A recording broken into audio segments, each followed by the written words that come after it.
are gods, we are kings. We march in faith cause we believe we can change the world to what it needs. Stand against our enemies cause we can.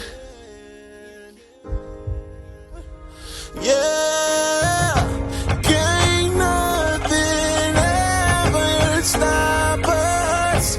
Take one and another will rise up. We'll endure until we reach the end. We are gods, we are kings, demanding change cause we believe we can.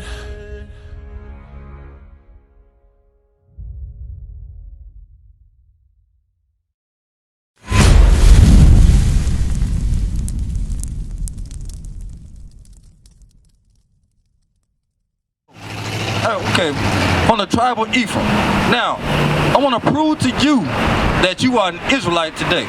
And let me ask you, what happened to the what happened to the so-called what do they call the people of Ephraim? The indigenous people of Puerto Rico, I say. Bad words or the good words? Not the good. No, like the good word, like the indigenous. What would they call? Puerto Rican. Okay, so the indigenous people, they got conquered by who? Now everybody. By the Spanish. The Spanish came over there. So let me read this in the Bible and see, do this line up with your history. Go to Deuteronomy 28 and verse 47, 42. No, that won't. Can't swim with the eagle.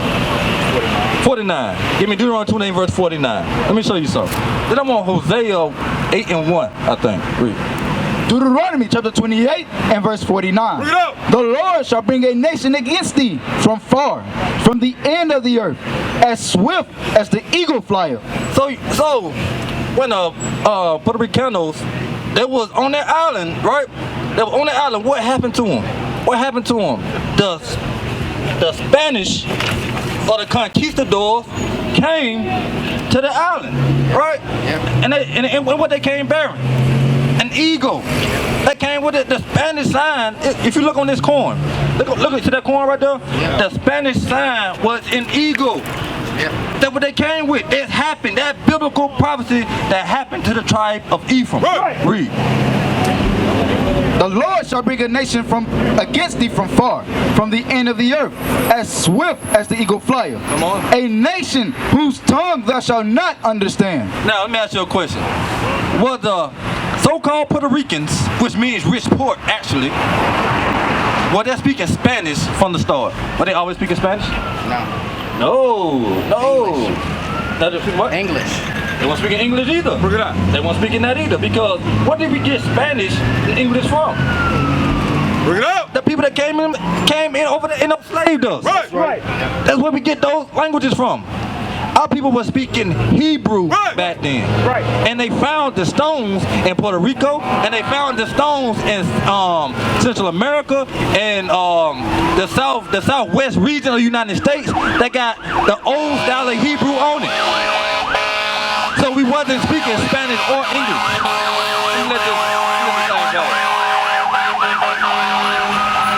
Let that pass.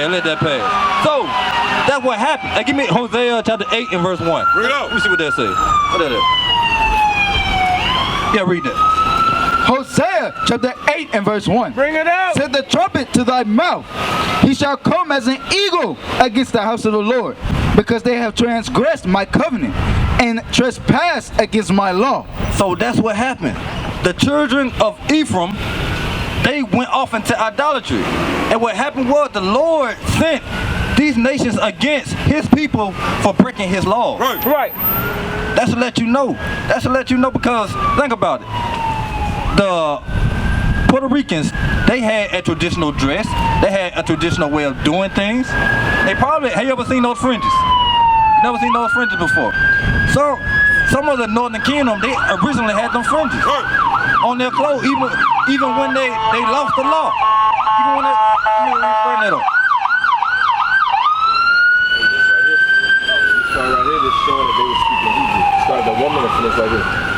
I read that, cause this right here, this is the book called Lost Tribes in Promised Land. A scholar went into those lands, into Puerto Rico, and learned that they were actually speaking Hebrew before they learned all this stuff from their oppressors. Right. Read that. Start at.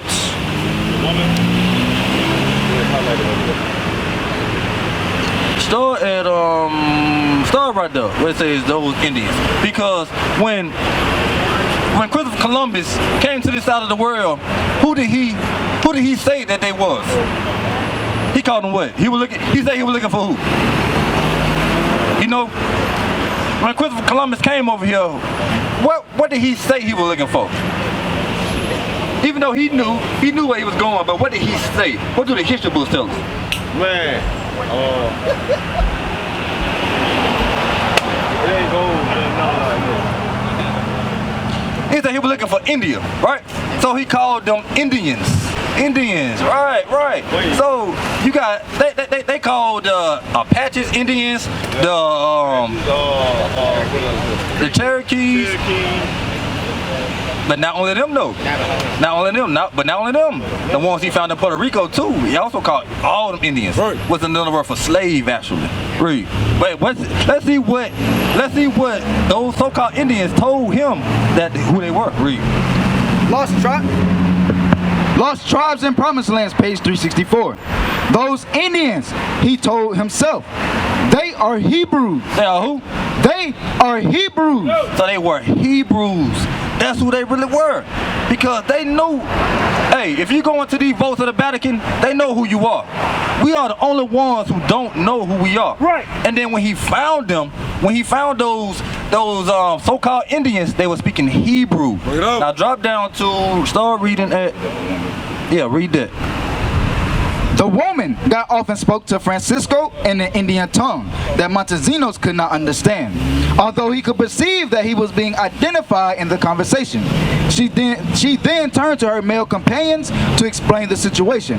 Upon hearing her words, they rose, went over to Montesinos, and to his utter astonishment said, Shema Yisrael Adonai Eloheinu Adonai Echad. Hear, O Israel, the Lord our God, the Lord is one.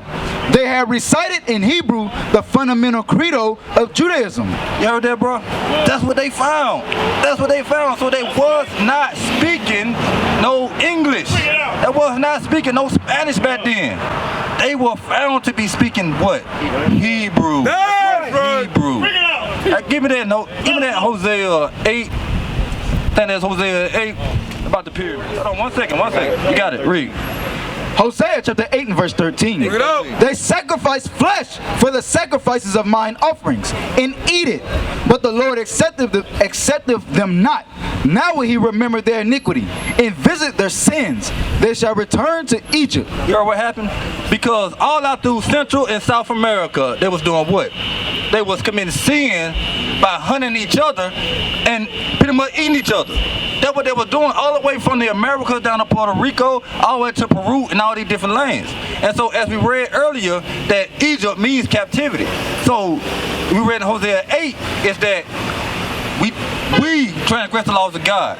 So he sent that man bearing an eagle to put us in captivity for breaking his laws. Right. So what's your nationality today? You are Ephraim.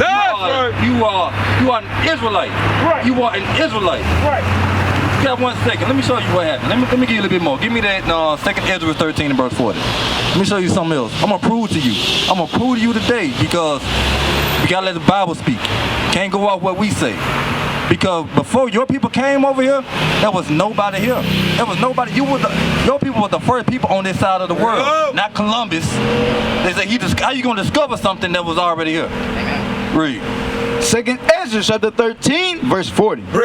Those are the 10 tribes which were carried away prisoners out of their own land in the time of Hosea the king, whom Salmanasar, the king of Assyria, led away captive. So, when they said those were the 10 tribes, because there was a split between the northern and the southern kingdom. Right. And Ephraim was the head tribe of the northern kingdom. So, the southern kingdom consists of Judah, Levite, and Benjamin. And the rest of the 10 were the other 10 tribes that you see there. You understand? You with me? So, those were the 10 tribes, right? And he carried them over the waters, and so came they into another land. But they took this counsel among themselves, that they would leave the multitude of the heathen, and go forth into a further country, where never mankind dwelt. So, the 10 tribes, they were in another captivity on that side of the world, on the Assyria. And so, but the Assyrian king allowed them to go and say, okay, I'm going to let y'all leave. But he can't stay here. Y'all gonna have to go somewhere else. So they got together in the council and decided we're gonna take a long journey. That they might keep their statutes, which they never kept in their own land. And they enter into Euphrates by the narrow passages of the river. For the Most High then showed signs for them, and held still the flood. So, what that picture of the world at? Let me song. Give me. You want this? Yeah, let me get that. So, it was a long way coming from way over here to go around the Cape of Africa, all the way up into, I'm gonna show you something, all the way up into the Americas. Because what do the history books say? How did the native people come to America? They said they came from Russia across the frozen tundra, called glaciers and ice and all that, and came down. Bring it up. But that makes no sense. Why would I go across all that ice and all that? You gonna die. Right. So think about geographically, right? I want to finish it out. And held still the flood till they were passed over. For through that country there was a great way to go. A great way, you see? That's a long way. Come on. Namely of a year and a half. And the same region is called Arsarit. The word Arsarit means new land. So it took them a long way to come over here, right? So if you look from South America all the way up until North America, you're going to see pyramids. You're going to see the same kind of architecture. You're going to see everything coming up instead of going down. Bring it up. Because you're not going to find pyramids and do all that stuff up there, all that ice and all that. But you will find it coming up from South America, across through Peru, all the way through Guatemala, and even in the island countries. You see what I'm saying? Yeah. So that lets you know that that's bogus. Your people, our people, came before Columbus anyway and came up and through the lands. Bring it up. That makes sense? So, I know you gotta go. I'm gonna read you one more script. Give me, you're not doing 10 and 12. Because just knowing you Israel, knowing you Ephraim, that's not the end all be all. Bring it out. That's not the end all be all. Now that you know, now you got a heavy charge on you. Now it got serious because now you know, now you marked. So you have to start applying and keeping the laws of God. Right. Read. Deuteronomy chapter 10 and verse 12. Read it out. And now, Israel, what doth the Lord thy God require of thee? But to fear the Lord thy God, to walk in all his ways, and to love him, and to serve the Lord thy God with all thy heart and with all thy soul, to keep the commandments of the Lord and his statutes, which I command thee this day for thy good. So you have to start keeping the laws of God. Right. You have to start doing that thing. Like far as your beard. It's a law that you must let your beard grow out. If you can't grow one, but you can't be shaving all up in here though. Make sense? Read. Go to 21:5, Leviticus. Leviticus chapter 21 and verse 5. Bring it up. They shall not make baldness upon their head, neither shall they shave off the corner of their beard. You heard what the Bible just say? So, an Israelite man shouldn't bald his head or cut out the corners of his beard. So you can't put a razor all down up and through here. You have to let that thing grow. Right. You have to let that thing grow out. And also, you say you're going to work today. You know the day is the Lord's Sabbath day? I know. Let me ask you a question. You said you know. I'm struggling. You're struggling. Money, you know. You have to start applying. You have to start doing what you can do. Start asking for that day off. Because today is the Lord's Sabbath day. Right. Exodus chapter 20 and verse 8. Bring it up. Remember the Sabbath day to keep it holy. 6 days shalt thou labor and do all thy work. But the 7th day is the Sabbath of the Lord thy God. In it thou shalt not do any work, thou, nor thy son, nor thy daughter, thy manservant, nor thy maidservant, nor thy cattle, nor thy stranger that is within thy gates. Because this is what our people go through. Give me Baruch 3 and 8. This is what our people go through. Yeah, we in the land of our captivity. We in the land, we have to make those payments. We have to make those payments. But you have to start trying. You have to start putting your best foot forward. Right. Hey, boss. According to my religion, come on with. According to my religion, on this day I shouldn't work. I can't work. Can I work another day? Can I come in on Sunday? Or can I do extra shift on Monday? Or whatever it takes. So you can start keeping God's laws, because that's what's gonna help you be prosperous. Read. Baruch chapter 3 and verse 8. Bring it up. Behold, we are yet this day in our captivity, where thou hast scattered us for a reproach and a curse, and to be subject to payments, according to all the iniquities of our fathers, which departed from the Lord our God. You know what the Bible just say? Our scattered people are subject to payments now. That's the captivity that we're in now, because we have to pay them bills. And we making what? Almost nothing on what we make for the boss man. Or to feed our families. Or to feed our families. You work 40 hours a week and you still struggling to keep your lights on. Right. You know what that's called? That's captivity. Right. That's being indebted. That's sharecropping pretty much. Right. New age sharecropping. Say it again? It's like putting yourself in a box. Putting yourself in the box. So you know how we get out that box though? Joshua 1 and 8. I'll show you how you get out that box. Joshua 1 and 8. This is how we got the box. Hey, the Bible is very, very redundant. Right. Hey, it keeps saying the same thing over and over again. So this is how you get out that box, right? Joshua chapter 1 and verse 8. Bring it out. This book of the law shall not depart out of thy mouth, but thou shalt meditate therein day and night, that thou mayest observe to do according to all that is written therein. For then thou shalt make thy way prosperous, and then thou shalt have good success. So you have to keep the laws of God. Then he's gonna make your way prosperous. Then you're gonna get that good success. Then you're gonna be able to have that peace of mind, because I work hard as I don't know what, but I got that peace of mind that when I come out here with my brothers, I'm finna tear this kingdom down. Right. And we gonna get the kingdom. That's right. So we have to keep the laws of God. We have to keep that thing. Give me Matthew 19. Matthew 19. Cause I'm gonna hammer these laws of God in you, bro. Now, matter of fact, go to Numbers 15. Did you get the law on fringes? You got that. So these are the things that you must start doing today. Well, give me Zephaniah 1 and 8. I'm sorry. I got you 1 and 8. Give me that Zephaniah, because it's not a light thing to put something aside. So now that you know, you have to start applying that thing today. Read.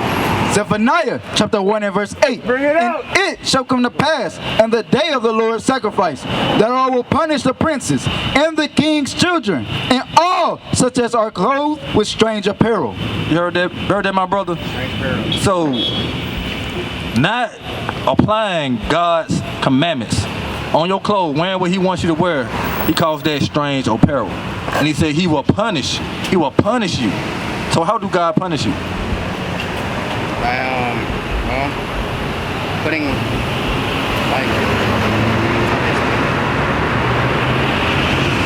I really don't know, sometimes. What you got? But give me Romans 6 and 23, because it kills you. That's how he punish you. Bring it out. Most High God does not. No. Give me on in Hebrews. Give me Hebrews. Give me that in Hebrews, because now that you know, now you're gonna be held accountable. Now you're gonna be held accountable. So we all have to do that thing. You know what I'm saying? We all applying God's law, so we won't fall into this damnation right here. Read. Hebrews chapter 10 and verse 26. Bring it up. For we sin willfully, after that we have received the knowledge of the truth, there remaineth no more sacrifice for sins. So now, all praise to the Most High. Now you receive the knowledge of the truth. You know you an Israelite. You know you from the tribe of Ephraim. Right. You know you have to keep God's laws. Right. You know you have to grow your beard out. You know you have to put fringes on your clothes. Yeah. So now you're going to be held accountable. So now if you throw it out to the wayside now, Christ, who died for all of us to gain repentance, because all of us should have been dead a long time ago. Right. His sacrifice not going to apply to you. That's right. Now you're going to be left out now out of darkness. So you have to apply what you know today. Now you will see the treatment of God. We are not black men, we are the Israelites. That's right.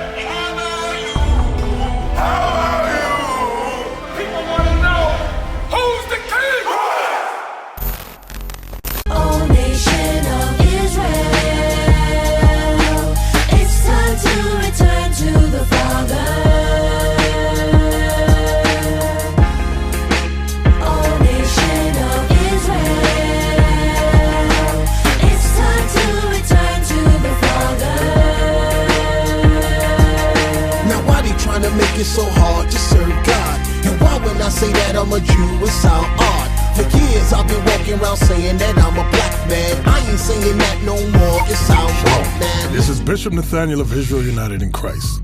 Please subscribe to our YouTube channels. Stay up to date with our latest events, music, and classroom lessons.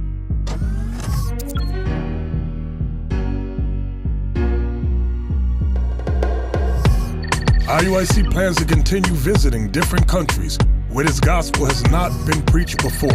I.U.I.C needs your help in pushing this truth.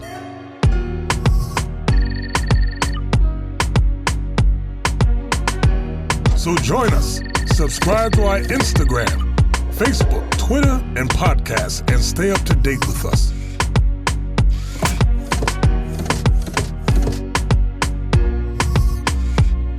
For more information, please visit www.israelunite.org.